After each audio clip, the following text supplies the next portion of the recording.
वृंदावन धाम में पहुंचे। वृंदावन धाम में जाकर के इन्होंने निधिवन में बड़ा ही सुंदर आसन लगाया और वहां पर बड़ा ही सुंदर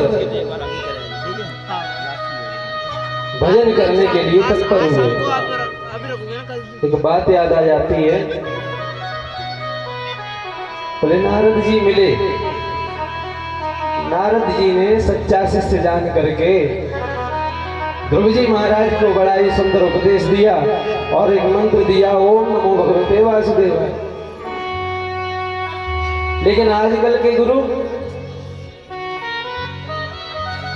गुरु आ खड़े बाजार में हमसे दीक्षा ले।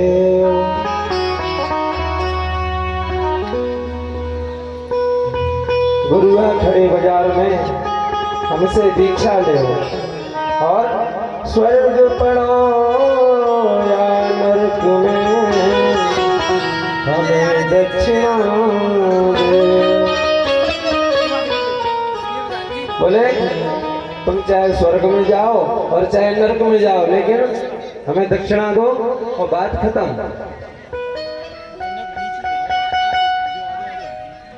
जब गुरुजी ऐसे हैं तो शिष्य कैसे होंगे? शिष्य होंगे हमारे सुदामा जी जैसे।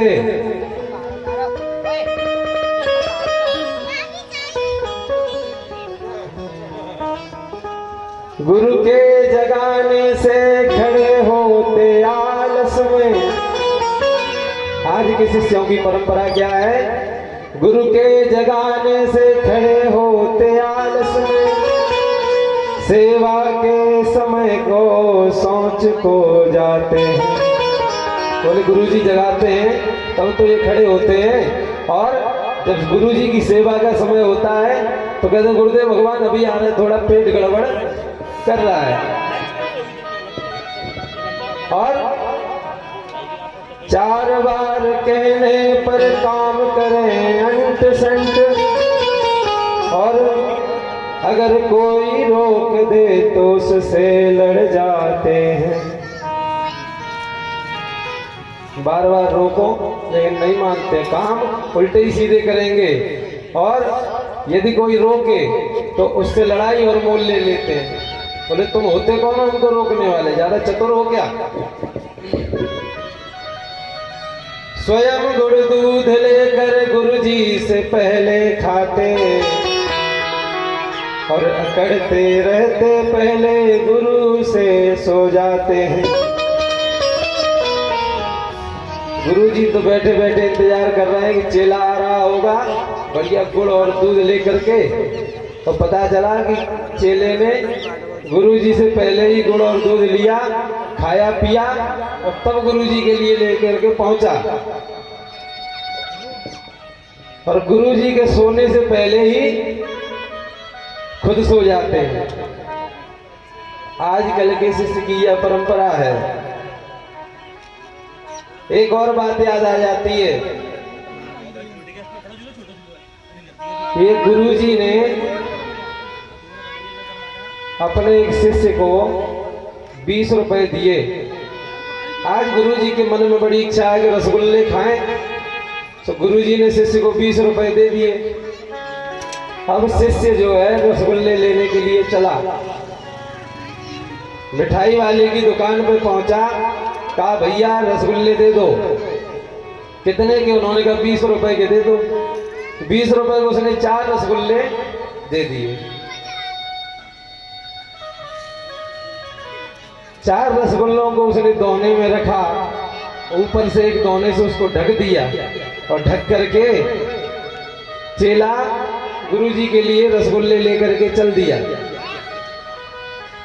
रास्ते में मन में विचार कर रहा है, बोले गुरुजी जो भी खाते हैं उसमें से आधा हमको भी देते हैं। बोले गुरुजी जो भी खाते हैं आधा हमको भी देते हैं, और रसगुल्ले हैं 4, तो गुरुजी 2 खाएंगे और 2 हमको देंगे। ऐसा मन में विचार करके उसने सोचा कि गुरुजी 2 खाएंगे 2 हमको दे देंगे, तो एक काम करते हैं, बोले गुरुजी का हिस्सा छोड़ देते हैं और अपना हिस्सा हम पा लेते हैं। तो उसने 2 रसगुल्ले उठाए और जैसे ही मुंह में डाले से मिश्री सी भूल गई, तो सटाक से सीधे अंदर। अब रसगुल्ले बचे 2, ढक करके लेकर के जा रहा है, मन में विचार कर रहा है, बोले गुरुजी जो भी खाते हैं उसमें से हमको शीत प्रसादी अवश्य देते हैं। शीत प्रसादी माने जो गुरुजी के खाए हुए में से बचता है वह। तो उसने कहा गुरुजी जो भी खाते हैं शीत प्रसादी तो अवश्य देते हैं। तो गुरुजी रसगुल्ले खाएंगे तो शीत प्रसादी में एक रसगुल्ला तो हमको देंगे। यह विचार करके उसने सोचा कि जो गुरुजी शीत प्रसादी देंगे बाद में, क्यों ना मैं उसको पहले ही पालूं। तो उसने एक रसगुल्ला और उठाया सटाक से अंदर। और रसगुल्ला कितने बच्चे?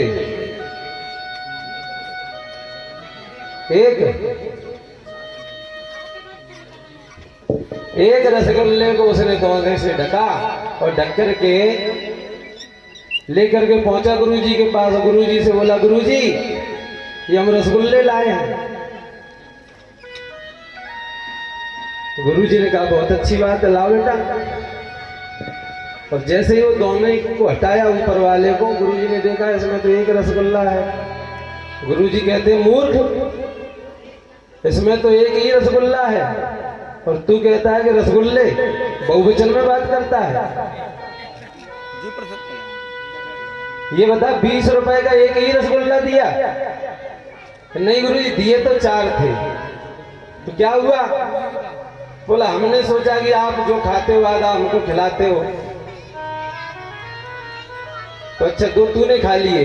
बोले हाँ गुरुजी 2 हमने खा लिए। तो फिर 2 बचने चाहिए थे ना। गुरुजी हमने सोचा आप जो भी खाते हो उसमें से शीत प्रसादी अवश्य देते हो।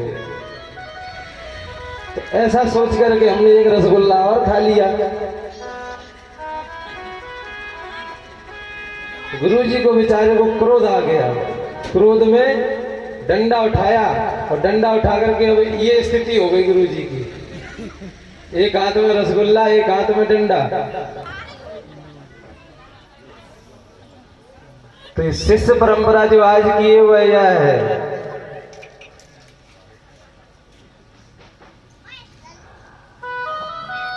और एक शिष्य परंपरा हमारे श्री नारद जी की। आज निधिवन में बैठ करके बड़ा ही सुंदर तप करने लगे और 3 त्रिरारांते कपुत्थ वदरासनम। 3 दिन के पर्यंत बड़ी सुंदर तपस्या की। 3 रात्रि के पर्यंत केवल कैथ का फल खाते हैं और फिर 3 दिन के लिए तपस्या में लीन हो जाते हैं और एक ही मंत्र को गा रहे हैं। कौन सा? ओम नमो भगवते वासुदेवाय। नमो भगवते वासुदेवाय। ओम नमो भगवते वासुदेवाय।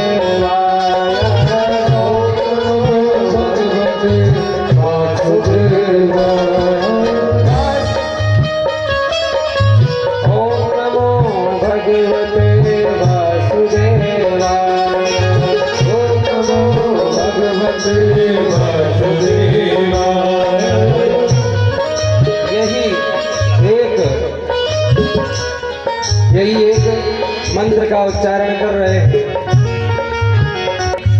दूसरा मास जैसे ही लगा, द्वितीयं च तथा मासम षष्ठे भगोदिने।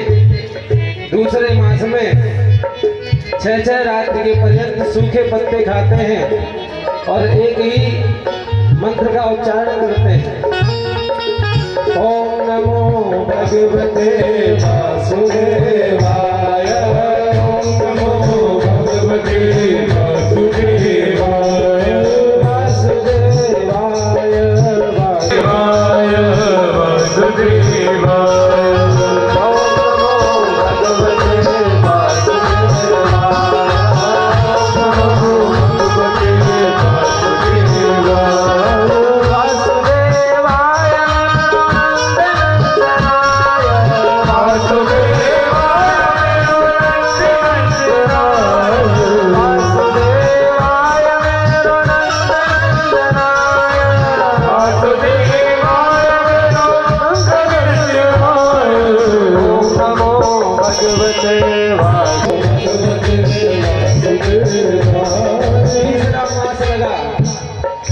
तृतीयं च नयं मासौ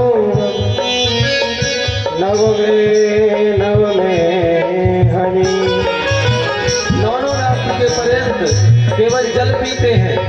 कितनी कठिन तपस्या चल रही है। अब केवल 9 दिन बाद एक बार जल को ग्रहण करते हैं और 9 दिन के लिए पूरे महीने तक इसी प्रकार भगवान का भजन करते रहते हैं। वासुदेवाय मेरो नंदनंदनाय,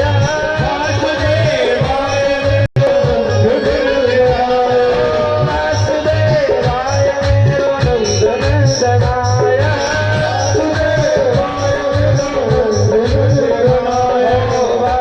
वासुदेवाय मेरो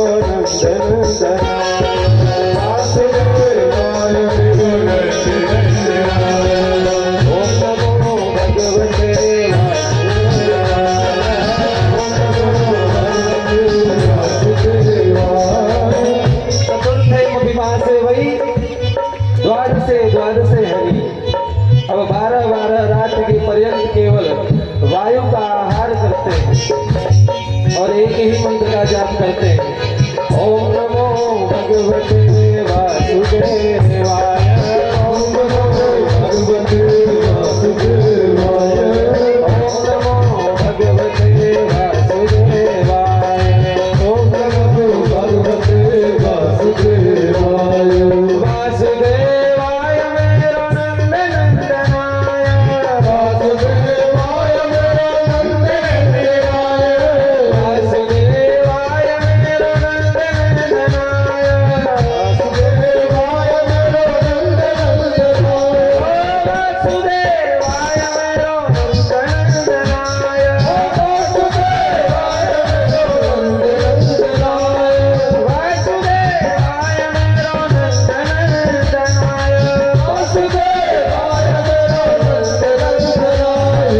ओम नमो भगवते वासुदेवाय, ओम नमो भगवते वासुदेवाय। पांचवा महीना लगा। पंचमे मासोन्त्राते जित सासोत्पात्मजा। 5वां मास जैसे ही लगा, ध्रुव जी ने श्वास लेना ही बंद कर दिया। अब तो केवल एक बार सांस लेते हैं और सांस को रोक करके फिर सीधे भगवान के भजन में लग जाते हैं। ओम नमो भगवते वासुदेवाय, ओम नमो भगवते वासुदेवाय, ओम नमो भगवते वासुदेवाय, ओम नमो भगवते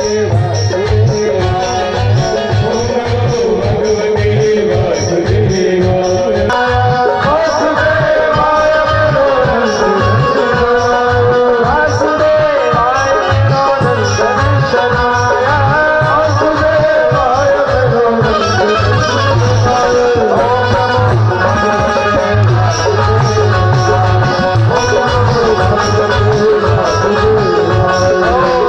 ओम नमो भगवते और जैसे ही श्वास को रोका, त्रैलोकी में हाहाकार मच गई। त्रैलोकी का श्वास रुक गया और जैसे ही त्रैलोकी की श्वास रुकी तो देवताओं में हलचल मच गई और देवता तुरंत ही भगवान के पास पहुंचे। और इधर हमारे ध्रुव जी महाराज ओम नमो भगवते वासुदेवाय, ओम नमो भगवते वासुदेवाय, ओम नमो भगवते वासुदेवाय, ओम नमो भगवते वासुदेवाय, वासुदेवाय मेरो नंदनंदनाय, वासुदेवाय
और जैसे ही देवताओं की श्वास रुकी, देवता तुरंत भगवान के पास जा पहुंचे और भगवान विष्णु से कहते हैं, नैवं विधामो भगवन् प्राणरोधौ चराचरस्याखिल सत्त्वधाम्ना विदेहि तन्नो व्रजनादिमोक्षौ प्राप्तां वयं त्वां शरणं शरण्यम्। भगवान त्राही त्राही हम आपकी शरण में आए हुए हैं। भगवान कहते हैं क्या हुआ? बोले प्रभु हम श्वास नहीं ले पा रहे हैं, हमें ऐसा लग रहा है कि हमारा आज प्राणांत हो जाएगा। ऐसा क्या हो गया?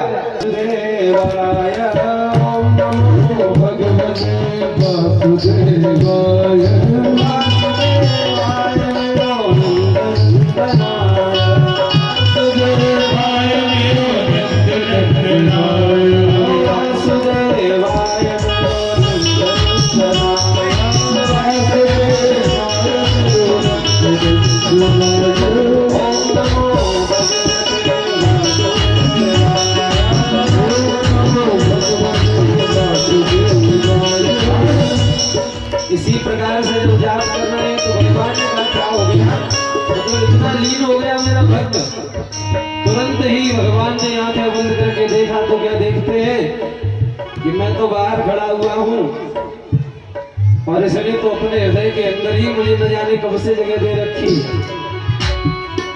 भगवान ने अपना चतुर्भुज स्वरूप ध्रुव जी महाराज के हृदय से खींच लिया और जैसे ही खींचा तो ध्रुव जी महाराज घबरा गए और घबरा करके जैसे ही उन्होंने नेत्रों को खोला तो क्या देखते कि जिस परमात्मा को मैं आंखें बंद करके और ध्यान में धारण कर रहा था वही परमात्मा मेरे समक्ष खड़ा हुआ। और जब यह देखा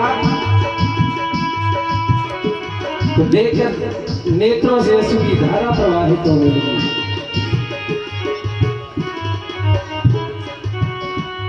और अब भगवान ध्रुव जी को देख रहे हैं और ध्रुव जी भगवान को देख रहे हैं, कोई भी कुछ कहता ही नहीं है। भगवान समझ गए कि मुझे देख करके यह अपनी सुध बुध भूल चुका है। तुरंत ही भगवान ने अपना पांचजन्य शंख प्रहलाद के गाल से लगाया। प्रहलाद ने सुंदर 17 श्लोकों में भगवान की स्तुति की। तत्पश्चात भगवान कहते हैं कि बेटा वरदान मांगो। कहते हैं कि भगवान जिसको आप मिल जाएं उसको वरदान की क्या इच्छा है? अब मेरी तो यही इच्छा है कि सदैव आपकी चरण शरण में ही बना रहूं। और जब यह कहा तो भगवान कहते हैं कि अभी समय नहीं है, जब यह समय आएगा तो मैं तुम्हें तुम्हारे अलग एक लोक के लिए भेज दूंगा। अभी तो मेरी यह इच्छा है कि अभी तुम यहाँ से वापस घर को जाओ और 36,000 वर्षों तक सुंदर राज्य करो। यह कह करके भगवान अंतर ध्यान हो गए और ध्रुव जी अपने नगर के लिए चल दिए। और इधर नारद जी महाराज उत्तानपाद के यहाँ पहुंचे और सारा वृत्तांत कह सुनाया और कहा कि आपका छोटा सा बालक परमात्मा को प्राप्त करके वापस अपने नगर की ओर आ रहा है। और जब यह सुना तो उत्तानपाद माँ उनकी अपनी पत्नी दोनों सुनीति और सुरुचि के साथ नगर के दरवाजे पर जा पहुंचे। सारा नगर एकत्रित हो गया, बड़े ही सुंदर तरीके से उनका स्वागत किया गया। माताओं ने उनकी आरती उतारी और लेकर के महलों की ओर आए। तो आज सुरुचि के साथ हमारे ध्रुव जी महाराज महलों में गए और जाकर के कहते कि माता आपने हम पर बड़ी कृपा की। अगर आपने हमें उस समय यह नहीं कहा होता कि भगवान का भजन करो तो शायद आज मुझे परमात्मा नहीं मिलता।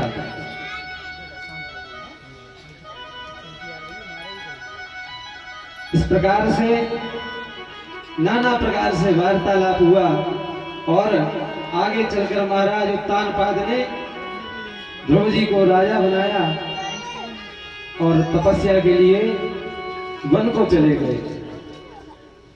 यहाँ पर ध्रुव जी महाराज ने 36,000 वर्षों तक सुंदर राज्य किया और कालांतर में इनका विवाह शिशुमार की पुत्री भ्रमी के साथ हुआ।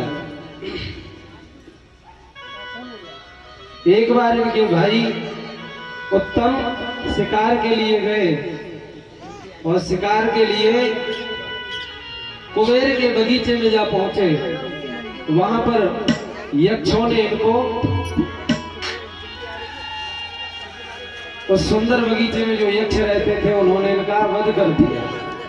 जब यह बात ध्रुव जी महाराज को पता चली तो ध्रुव जी महाराज कुबेर के बगीचे में जा पहुंचे और कई 1,000 यक्षों का इन्होंने वध कर दिया। और वध करने के पश्चात ब्रह्मा जी वहां पर आए और ब्रह्मा जी ने इनको उपदेश दिया। बोले बेटे क्या कर रहे हो, तुम्हें पता भी है तुम क्या कर रहे हो। संसार क्या कहेगा, जिसने परमात्मा को पा लिया वह संसार के लिए यानी सारे कार्यों में लिप्त हुआ पड़ा है। जब इस प्रकार से कहा तो ध्रुव जी वापस लौट करके आए और अपने पुत्र उत्कल को राज्य दे करके वन के लिए चले गए। वन में जाकर बड़ा भारी उन्होंने तप किया और तप के प्रभाव से कालांतर में भगवान के पार्षद आए और आकर के इनको जैसे ही लेने के लिए चलने लगे तो मृत्यु देवी आ गई। मृत्यु देवी हाथ जोड़ करके कहती हैं कि महाराज आज तक ऐसा नहीं हुआ कि मेरा वर्ण किए बिना कोई इस भूमंडल से पृथ्वी लोक से चला जाए। उन्होंने मृत्यु से कहा कि आप सर झुका करके बैठ जाइए और जैसे ही सर झुका करके मृत्यु बैठी इन्होंने उसके सर पर अपना पैर रखा और पैर रख के तुरंत विमान में आसीन हो गए और विमान चल पड़ा। ध्रुव जी महाराज कहते हैं कि रुकिए रुकिए। बोले क्या हो गया। बोले हमारी माता भगवान के पार्षद कहते हैं कि जिसका पुत्र इतना तेजस्वी हो इतना यशस्वी हो उसकी माँ भला कैसे रह सकती है। आपसे पहले विमान में बैठकर आपकी माँ भी जा रही है। ध्रुव जी महाराज ने देखा, गदगद हो गए और जाकर के ध्रुव लोक के लिए चले गए। बोले बाल कृष्ण लाल की जय।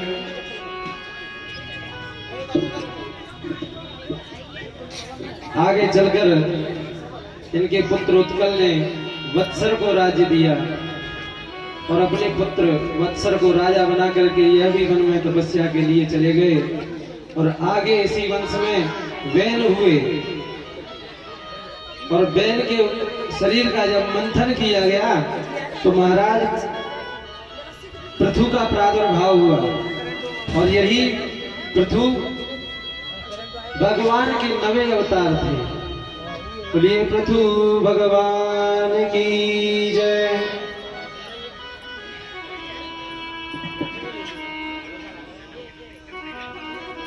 जय। हमारे आचार्य जी कह रहे हैं कि जयकारा तो किसी ने लगाया ही नहीं। अच्छा किस किस ने जयकारा लगाया हाथ उठाओ। और बाकी के लोग खाना पीना खा के नहीं आए क्या।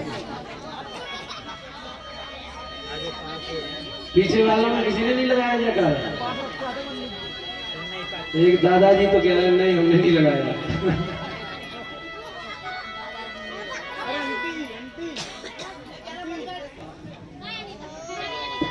और ये हमारे सुदामा जी